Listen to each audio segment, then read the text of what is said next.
बिस्मिल्लाहिर्रहमानिर्रहीम। अस्सलाम वालेकुम। तुर्की के सदर रजब तैयब एर्दोगान इन्होंने एक तारीखी फैसला सुनाया है। ये सदारती हुक्मनामा जिसमें आया सोफिया की इमारत की म्यूजियम की हैसियत को खत्म कर दिया गया। ये इमारत मुसलमानों के अरूज और ज़वाल की दास्तान पेश करती हुई नजर आती है, लेकिन हाल ही में तैयब एर्दोगान के इस फैसले ने तमाम मुसलमानों के दिल जीत लिए हैं और इंशाल्लाह अब एक दिन वो आएगा जिस वक्त मुसलमान पूरी दुनिया पर गालिब हो जाएंगे। इस मौके पे आपको इल्लामा इकबाल का एक शेर सुनाते चलें। है खाके फलस्तीन पे यहूदी का अगर हक, हिस्पानिया पे हक नहीं क्यों अहले अरब का। तैयब एर्दोगान के इस फैसले से यूनान, रशिया और ऑर्थोडॉक्स से ताल्लुक रखने वाले मसीही बरादरी इस वक्त काफी गम गुस्से का शिकार है।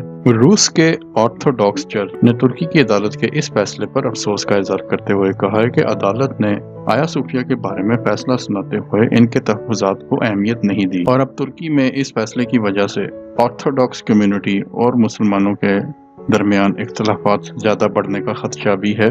खास तौर पर वो लोग जो सेकुलरिज्म से ताल्लुक रखते हैं वो इस फैसले से काफी नाखुश हैं और यूनान में भी काफी सारे लोग चूंकि ऑर्थोडॉक्स मसीह रहते हैं, इसलिए यूनान के वजीर सकाफत ने तुर्की पर इल्जाम लगाया है कि वो कौम परस्ती और मजहबी जज्बात को जुनूनी हद तक बढ़ावा दे रहा है और इनका इसरार था कि यूनेस्को की वर्ल्ड हेरिटेज साइट को तंजीम की अपनी कमेटी की मंजूरी के बगैर तब्दील नहीं किया जा सकता। इस इमारत को अक़वाम मुत्तहिदा का इदारा यूनेस्को आलमी विरसा करार दे चुका है। यूनेस्को ने तुर्की से कहा था कि वो इसकी हैसियत तब्दील न करे। इस खबर की डिटेल से आपको आगाह करते हैं, लेकिन उससे पहले हमारी गुजारिश है कि हमारे चैनल को सब्सक्राइब कीजिए, बेल आइकन पर क्लिक कीजिए ताकि हर नई आने वाली वीडियो से आपका राब्ता जुड़ा रहे। ये इमारत जो 1500 साल पहले एक गिरजा घर के तौर पर तैयार की गई थी, सल्तनत उस्मानिया के दौर में इस इमारत को गिरजा घर से मस्जिद में तब्दील कर दिया गया था। ये इमारत 6वीं सदी में तामीर की गई और तकरीबन 1000 साल तक ये दुनिया का सबसे बड़ा गिरजा घर था।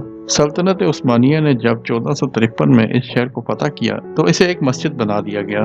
ताहम बाद में 1930 की दिहाई में एक म्यूजियम में तब्दील कर दिया गया, क्योंकि 1930 में सल्तनत उस्मानिया को शिकस्त हुई थी और इस वक्त से इसको सेकुलरिज्म की एक निशानी के तौर पर देखा जाता था, जो तमाम मज़ाहिब के पैरोकार के लिए खुली है। लेकिन तुर्की की सबसे आला इंतजामी अदालत काउंसिल ऑफ स्टेट ने जुमे को अदालती फैसले में कहा गया कि 1934 का काबीना का फैसला जिसमें इस इमारत को मस्जिद के किरदार को खत्म करके म्यूजियम में तब्दील किया गया था वो कानून से मुताबिकत नहीं रखता। ये मारूफ इमारत इस्तांबुल के फेथ डिस्ट्रिक्ट में समुद्र के किनारे वाक़ है। इसकी तामीर का हुक्म सन 532 में दिया गया जब इस शहर का नाम कुस्तुनतुनिया था। ये बेज़ंटाइन सल्तनत, जिसे मशरकी रोम सल्तनत भी कहा जाता था, का दारुल हुकूमत भी था। सन 537 में जब ये इमारत मुकम्मल हुई तो ये ऑर्थोडॉक्स चर्च के सरबराह का मकाम बन गई थी। तकरीबन 900 साल तक ये इमारत ऑर्थोडॉक्स चर्च का घर रही। बीच में 13वीं सदी में ये कुछ अरसे के लिए कैथोलिक चर्च के ज़ेरे इंतजाम भी रही जब यूरोपीय हमला आवरों ने कुस्तुनतुनिया का कंट्रोल संभाल लिया। चौथी सलीबी जंग में शहर में लूटमार की। ताहम 1453 में सल्तनत उस्मानिया ने सुल्तान मोहम्मद दोइम के दौर में कुस्तुनतुनिया पर कब्जा किया। शहर का नाम तब्दील करके इस्तांबुल रखा गया और बेज़ंटाइन सल्तनत का खात्मा कर दिया गया। इस इमारत में दाखिल होते वक्त सुल्तान का इसरार था कि इसकी तामीर नौ की जाए और इसे एक मस्जिद बनाया जाए। इन्होंने इसमें जुम्मे की नमाज भी पढ़ी।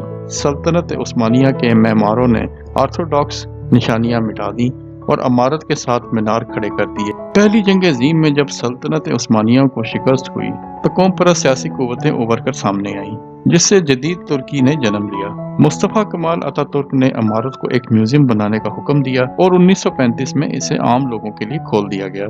ये तुर्की की अहम तरीन सियासी इमारतों में से एक है। अगर आपको हमारी वीडियो पसंद आई है तो हमारे चैनल को सब्सक्राइब कीजिए, बेल आइकन पर क्लिक कीजिए ताकि हर नई आने वाली वीडियो से आपका राब्ता जुड़ा रहे और कमेंट सेक्शन में अपनी राय का इजहार जरूर कीजिए।